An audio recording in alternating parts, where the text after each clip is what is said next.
guys for today's video. So ayan, magtatanong tayo ng aquatic plants sa ating sa ating bagong pot. So level lang natin to ng kaunti. Lagyan natin ng konting bato dito para mag-level yung tubig sa ating carpet plants na pinaparami. So ito nga pala guys yung pinaparami natin na carpet plants for aquarium. So ito is pearlweed. So napakabilis niya guys paramihin. Usually doon sa hair grass kasi may hair grass tayo doon. Medyo nilumot na pero dumami naman. Ang gagawin natin guys, kukuha lang tayo ng ganito. Then lapag natin sa mga ganyan, sa mga lupa lang. Kahit di nyo na ibaon guys.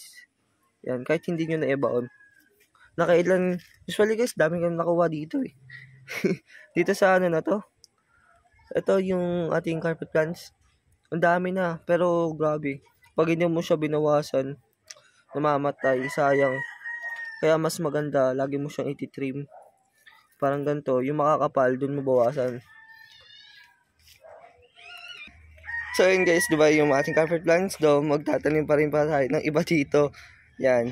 Dito naman tayo kukuha sa ating pinarami, yung kasamang hair grass. Yan no. Pagapang na sila dun guys papakita ko sa inyo paano sila gumagapang. Ayan.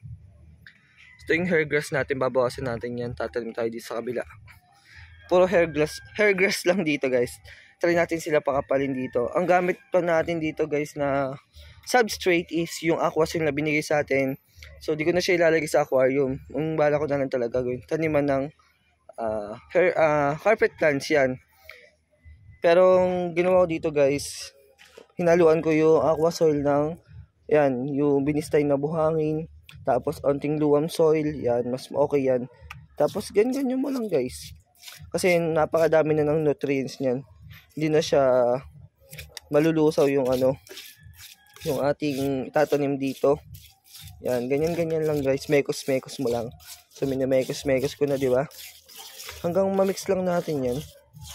Ipinatong ko muna kasi dito kasi maghahanap ako ng bagong pagpapatungan. Ayan guys, di ba nakikita nyo paano ko minekos to. Yan. Kasi hindi ako makapagkamay ngayon.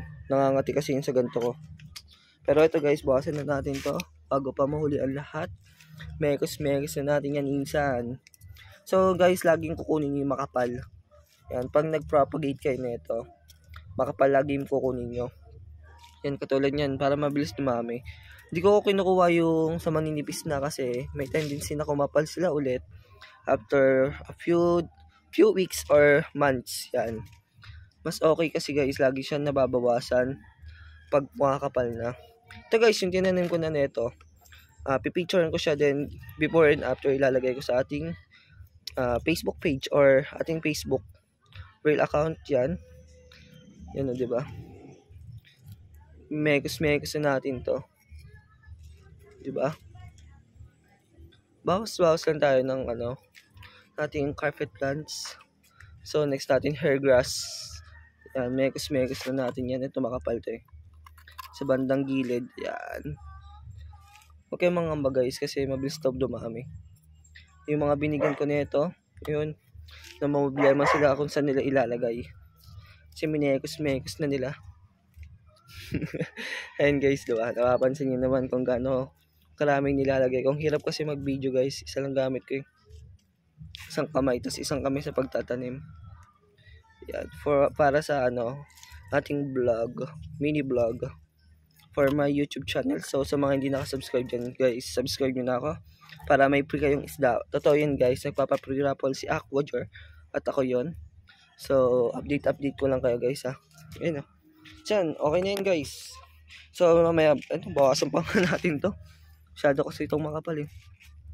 Delikado kasi baka mabulok lang ang ating minekos na pearlweed carpet plants. Ayan, mekos natin dito sa gilid.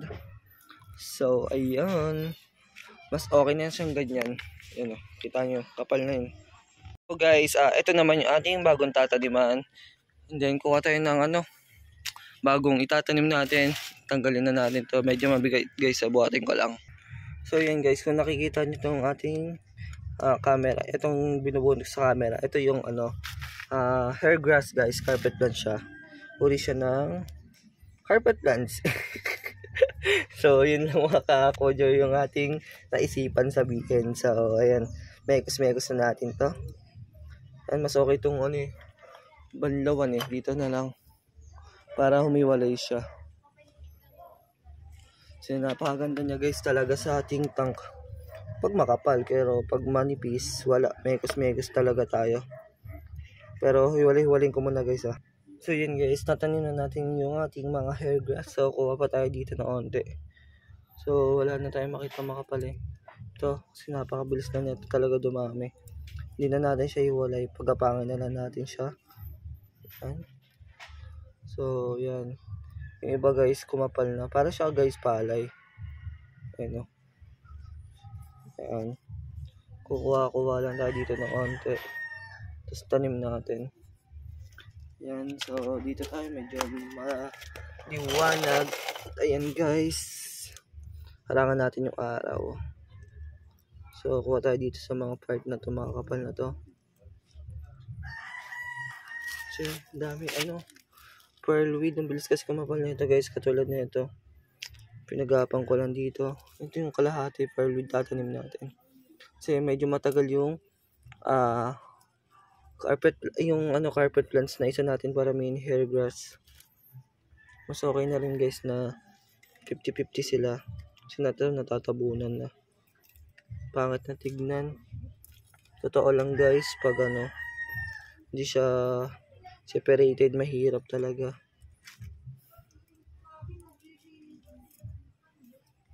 Ayun o.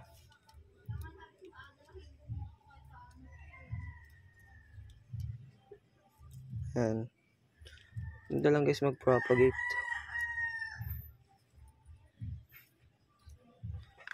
Oh, yeah. So medyo makapal yung lupa dun sa kabila. Compare dito sa natin. Ito pala yung kaliwa, ito yung kanan guys. Kasi nakaharap ako din. So yan, mekos-mekos lang natin yan. Yan, ganyan lang guys magtanim ah. So pinapakita ko lang sa inyo yung pagtatanim ko. At kung paano ko to paramihin ng napakadali.